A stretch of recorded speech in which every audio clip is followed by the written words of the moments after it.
Olá, queridos, graças e paz.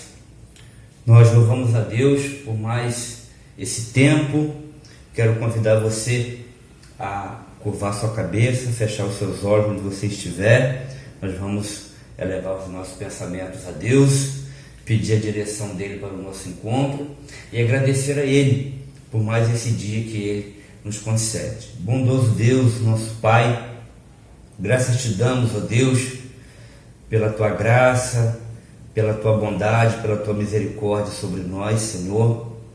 E nessa hora, ó Deus, nós queremos expressar a Ti, ó Deus, a nossa alegria em Te servir, a nossa alegria em sermos servos Teus, ó Deus. Ó Deus, obrigado, Senhor, pela presença do Espírito Santo em nossa vida, presença essa, ó Deus, que tem nos conduzido nos Teus caminhos e tem, ó Deus, nos levado a adorar o nome do Senhor. Obrigado, Senhor, pela Tua presença em nossas vidas. E nessa hora, ó Deus, queremos oferecer o nosso culto ao Senhor, pedindo a Tua direção, Senhor, na certeza, Pai, de que o Senhor está nos ouvindo, nos assistindo e ministrando aos nossos corações. Quero te pedir nessa hora, Pai, que Tu estejas, ó Deus, visitando a Tua igreja, cada um dos Teus filhos, onde quer que eles estiverem, que possam ser alvos da graça, da maravilhosa graça do Senhor. Em nome de Jesus, nós oramos agradecidos hoje e sempre. Amém. Palavra de Deus, queridos, Salmo 37, versículo de número 18 e 19 diz o seguinte: o Senhor cuida da vida dos íntegros, e a herança deles permanecerá para sempre. Em tempos de adversidade não ficarão decepcionados, em dias de fome desfrutarão fartura. Nós temos evidências na palavra de Deus de que nós servimos a um Deus que cuida de nós com zelo, um Deus que nos protege em tempo de adversidade e que em dias de fome nos fará desfrutar fartura. E é esse Deus grande, esse Deus bondoso, esse Deus maravilhoso que nós vamos entoar louvores nessa hora.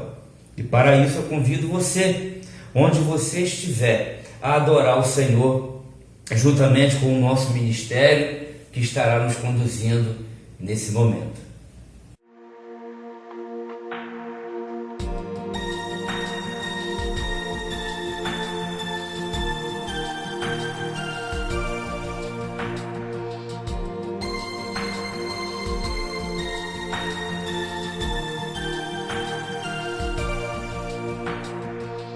Antes de eu falar, Tu cantavas sobre mim.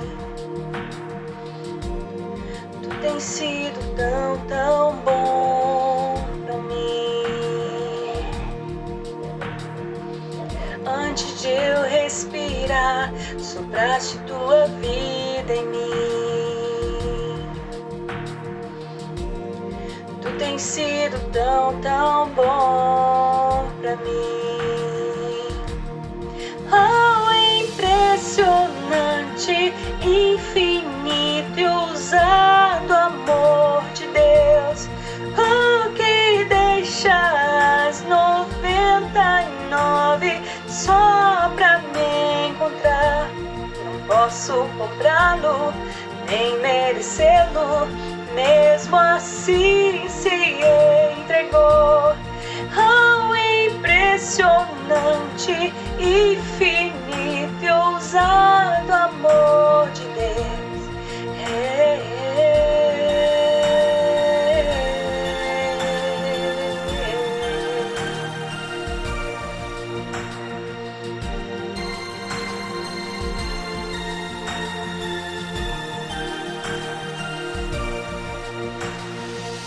Inimigo eu fui, mas Teu amor lutou por mim. Tu tens sido tão, tão bom.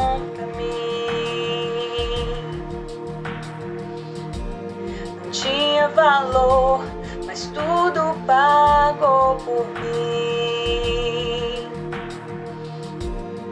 Tu tens sido tão, tão bom pra mim.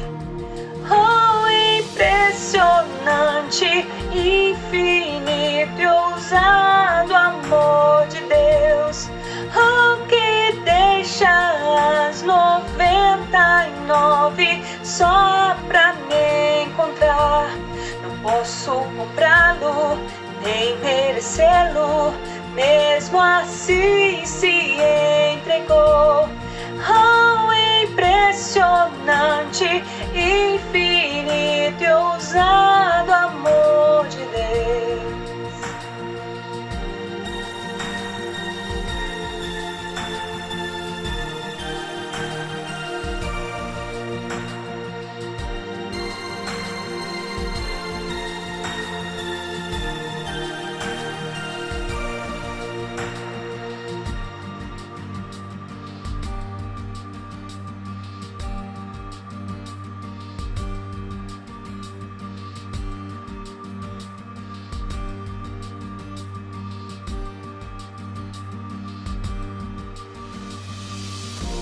Traz luz para sombras, escala as montanhas pra me encontrar. Derruba muralhas, destrói as mentiras pra me encontrar.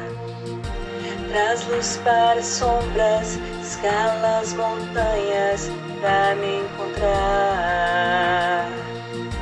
Derruba muralhas, destrói as mentiras pra me encontrar. Traz luz para sombras, escala as montanhas pra me encontrar. Derruba muralhas, destrói as mentiras pra me encontrar. Oh, impressionante, infinito e ousado amor de Deus. Oh, que deixa as 99 só pra me encontrar. Não posso comprá-lo, nem merecê-lo, mesmo assim se entregou. Oh, impressionante, infinito e ousado amor de Deus.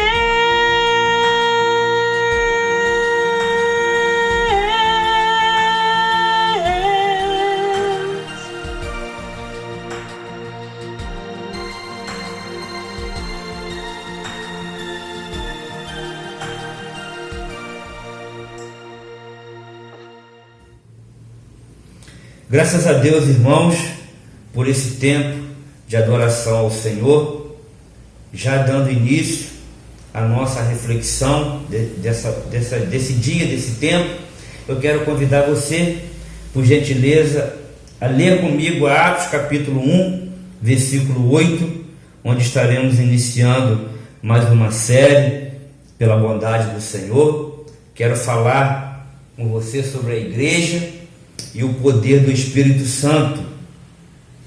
E aí a palavra de Deus, Atos capítulo 1, versículo de número 8, está escrito assim: mas receberão poder quando o Espírito Santo descer sobre vocês, e serão minhas testemunhas em Jerusalém, em toda a Judéia e Samaria e até os confins da terra. Queridos, com base em que eu quero considerar esse assunto tão importante com você nesse mês acerca do Espírito Santo? Com base, meus irmãos, naquilo que Jesus prometeu. Jesus, ele promete então enviar o Espírito Santo. Ele promete enviar o outro Consolador, e ele faz essa promessa ao subir ao céu, conforme está registrado em João capítulo 14. João capítulo 14, versos 16 e 17, nós temos essa promessa do envio do Espírito Santo. ainda no capítulo 14, no verso 26, e no capítulo 16 de João, do versículo 8 ao versículo 11. Uma evidência da promessa do envio do Espírito Santo. Gosto muito ainda de uma passagem que está registrada em Lucas capítulo 24, versículo 49, que diz o seguinte: eis que envio sobre vós a promessa de meu Pai, permanecei, pois, na cidade, até que do alto sejais revestidos de poder. A igreja, ela precisa do poder do Espírito Santo. Sem o agir do Espírito Santo, sem o poder do Espírito Santo na igreja, a igreja ela não vai passar de uma instituição ou de um encontro social, mas ela precisa do poder do Espírito Santo para que ela faça diferença na terra, como a igreja primitiva assim fez. Então, queridos, porque a igreja, ela de fato, ela precisa desse poder. A igreja, para ela viver uma vida santa, uma vida de santidade, ela vai precisar do poder do Espírito Santo. E aí, queridos, o que uma igreja cheia do poder do Espírito Santo, ela vai produzir? Ela não vai apenas produzir carisma, mas ela também vai produzir caráter. Ela não apenas, queridos, quando ela for cheia do poder do Espírito Santo, ela não apenas vai produzir dons, pessoas talentosas, mas ela vai produzir os frutos do Espírito. E aí nós olhamos para a igreja primitiva e nós começamos a perceber por que aquela igreja fez tanta diferença. Porque aquela igreja impactou o mundo. Aquela igreja, então, ela causou todo aquele impacto no mundo porque ela pregou o Evangelho com uma vida santa. E essa santidade era produzida pela presença do Espírito Santo. E aqueles membros, na verdade, eles não apenas falavam, mas eles também viviam aquilo que falavam. Logo, eles pregavam aos olhos e também aos ouvidos. Permaneciam, queridos, na doutrina verdadeira dos apóstolos. E essa santidade, esse poder do Espírito Santo, também era perceptível no partir do pão. Tal santidade, meus irmãos, produzia entre eles singeleza de coração.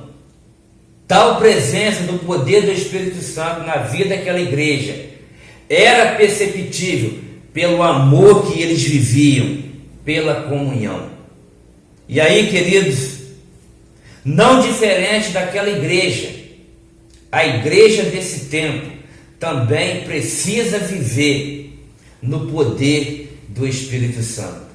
Nós estamos vivendo um período de templos fechados, mas a igreja, ela está atuando, ela está viva, onde quer que nós estejamos. Nós somos a igreja do Senhor e nós necessitamos do poder do Espírito Santo para que nós possamos fazer a diferença, assim como a igreja primitiva fez, e esse evangelho poderoso chegou até nós. Então, meus irmãos, dando continuidade, o resultado daquela igreja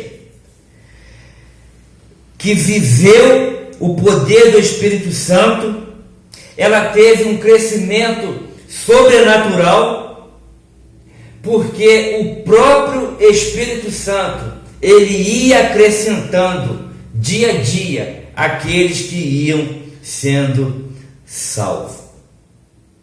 E aí, com relação à santidade, meus irmãos, Pedro e João, ele nos chama muita atenção no episódio que aconteceu com eles, porque eles viveram uma vida cheia do poder do Espírito Santo.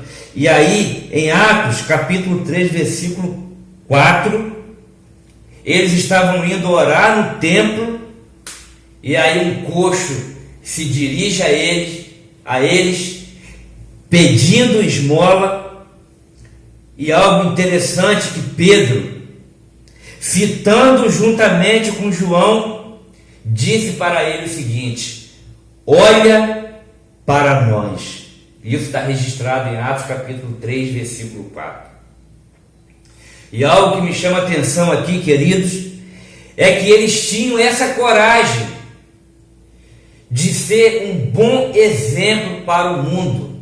E essa expressão que eles usaram, muito chama a minha atenção.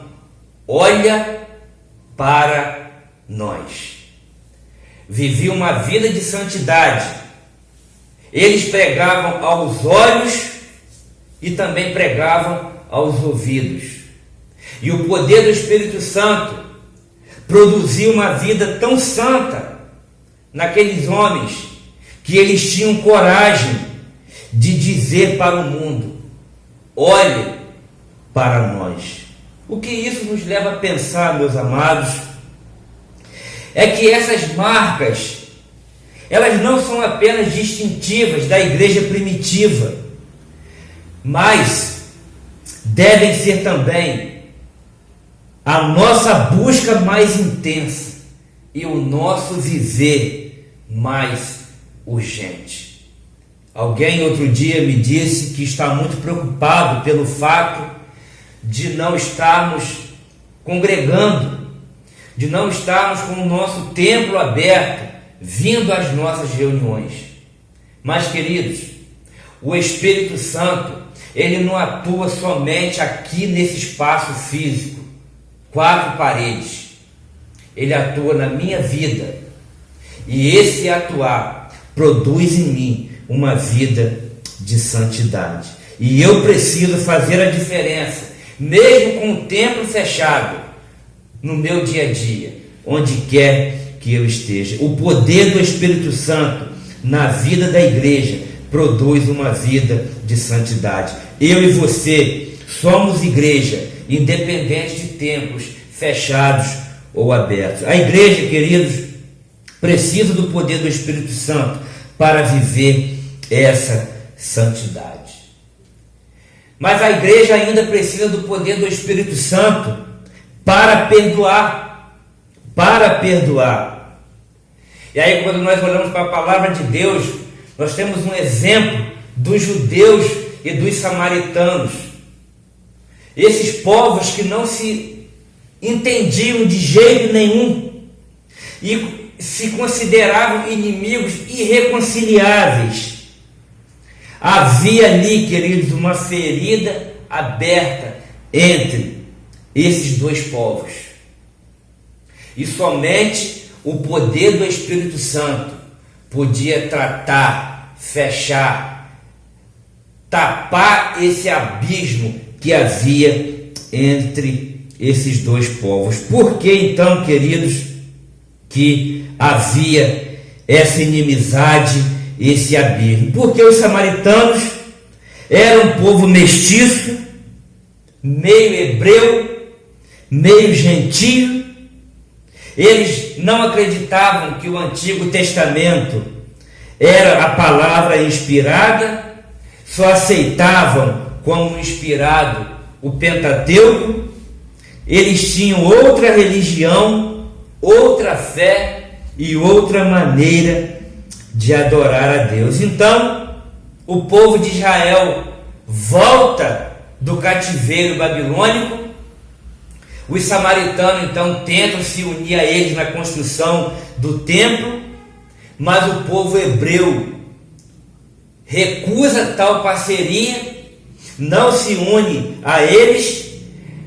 E aí você pode talvez pensar que havia um preconceito, ou talvez estar se perguntando por que tamanho tamanha inimizade, mas porque havia ali, queridos, não preconceito racial, mas sim aquela questão do sincretismo religioso. E com isso, então, em seguida, os samaritanos se posicionaram como os mais implacáveis inimigos dos judeus que voltaram do cativeiro. Mais tarde, então, construíram um templo no Monte Gerizim, onde tinham os seus sacerdotes e os seus rituais diferentes de culto. E os samaritanos, então, não eram apenas cismáticos, mas também apóstatas. E aqui essa situação, então, leva então esse abismo em relação, na relação, na verdade, entre esses dois povos. E aí, para entendermos o nível dessa rivalidade entre eles, um fato muito curioso, queridos, que nós encontramos nos comentários, é que quando um judeu, se casava com uma mulher samaritana, além dele ser deserdado, ele era sepultado simbolicamente, só para entendermos o que a ausência do perdão levava a acontecer e leva a acontecer hoje, e principalmente dentro da igreja, dentro do templo. E aí, queridos, então Jesus, ele passa, pela aldeia de Samaria com os discípulos, e ali eles não foram acolhidos. Tiago e João, então, sugeriram que Jesus enviasse fogo do céu. A mulher samaritana, por exemplo, ela claramente disse ali a Jesus que judeus e samaritanos não se davam. E aí, queridos, nós sabemos da fala de Jesus acerca disso. E onde, na verdade, nós queremos chegar, queridos, com todo esse relato dessa rivalidade entre esses dois povos, da declaração daquela mulher para Jesus.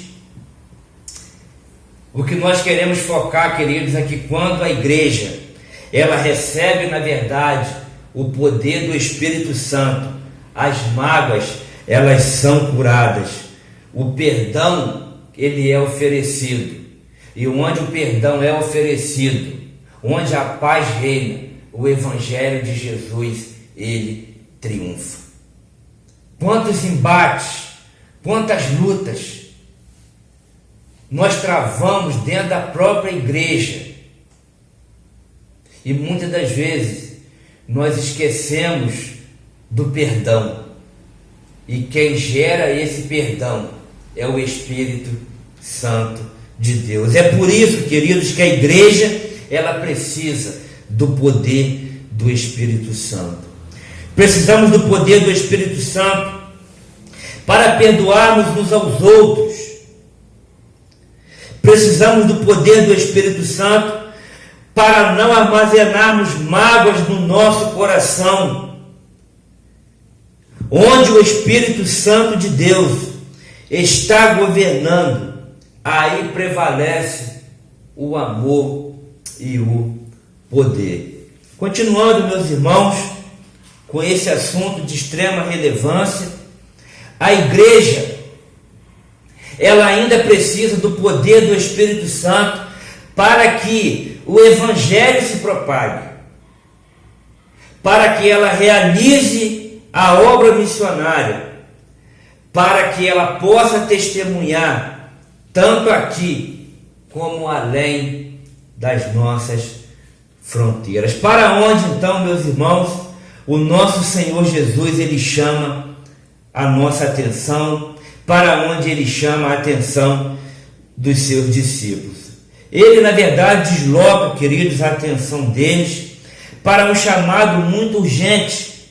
É o texto que está em pauta que nós lemos, Atos capítulo 1, do versículo 7 e 8. Ele nos chama para sermos as suas testemunhas até os confins da terra.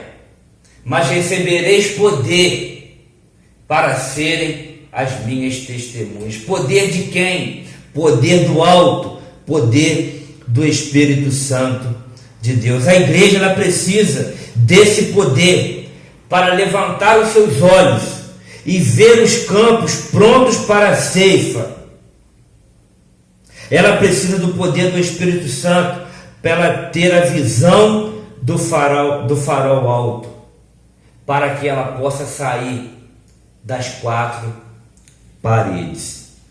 E aí, meus irmãos, muitas das vezes a igreja ela é exatamente o retrato daquilo que acontece com os 9 apóstolos de Jesus ali no sopé do Monte da Transfiguração.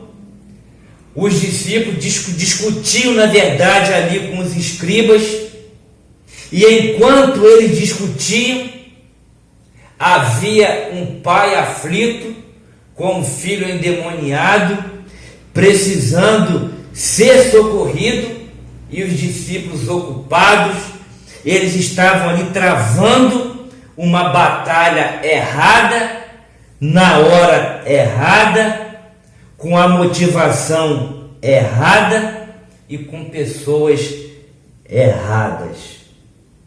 Enquanto a urgente obra precisava ser feita. Pessoas precisando de libertação eram deixadas de lado, porque eles estavam ocupados discutindo coisas que não era o momento apropriado com os escribas. E em que, queridos, nós precisamos ficar atentos com essa passagem? É aquilo que o Espírito Santo derrama sobre nós a motivação para fazermos a ação, e muitas das vezes nossa mente está focada em outras coisas e nós não estamos dando vazão a esse poder do Espírito Santo. Estavam vazios de poder, mas com uma agenda repleta de discussões. Como é que nós podemos aplicar isso aqui no contexto da igreja, queridos? Porque é muito comum nós investimos o nosso tempo em reuniões, em discussões, em assuntos até empolgantes, entre quatro paredes, enquanto o diabo se iranda com pessoas, escravizando-as e conduzindo-as à morte. A igreja, ela precisa do Espírito Santo para que ela realize a obra de Deus. Quando nós não olhamos para o poder do Espírito Santo, quando nós não damos vazão para o agir do Espírito Santo, nós não passamos apenas de uma instituição que realiza coisas, grandes coisas até, mas na força do braço do homem, mas não no poder do Espírito Santo. A igreja precisa do poder do Espírito Santo para agir, para se envolver com a obra missionária, para testemunhar até os confins da terra, para ir além das fronteiras. E qual é o grande erro que nós podemos cometer? Pensarmos também, queridos, que missões é obra a ser feita apenas depois que alcançarmos a nossa terra. É aqui e é lá. Nós não podemos de forma alguma deixarmos de fazer lá e focarmos somente aqui. Precisamos do poder do Espírito Santo para enxergarmos além das fronteiras. O que Jesus disse: sereis minhas testemunhas, tanto em Jerusalém como em toda a Judéia e Samaria, até os confins da terra. Jesus não disse que os discípulos deveriam testemunhar primeiro em Jerusalém, depois em Samaria e só então aos confins da terra. A palavra dele é clara em Atos capítulo 1, versículo 8. Sereis minhas testemunhas, tanto tanto em Jerusalém, como em toda a Judéia e Samaria e até aos confins da terra. Como deve ser feito, então, meus irmãos, esse trabalho? Simultaneamente, testemunhar aqui, ao mesmo tempo, ir aos confins da terra. A igreja, com o poder do Espírito Santo, ela é luz para as nações. E o campo da igreja, com o poder do Espírito Santo, é o mundo inteiro. Qual é o propósito de Deus, meus irmãos? É que todo o evangelho seja pregado por toda a terra, em todo o mundo, a todas as criaturas e todas as gerações. Jesus, então, ele promete enviar o seu Espírito. A igreja, ela depende desse Espírito para viver uma vida de santidade, para que ela possa perdoar, para que ela possa promover a sua ação missionária, para que ela seja testemunhas além das fronteiras. E nós louvamos a Deus pela presença do Espírito Santo na nossa vida, na vida da igreja, porque sem Ele nós nada somos, nós nada temos e nós nada fazemos. Que o Espírito Santo possa arder no seu coração e que a cada dia você viva para a glória de Deus, sendo movido pelo Espírito Santo, o prometido de nosso Deus, o Consolador. Que Deus te abençoe, que Deus te guarde, em nome de Jesus. Amém.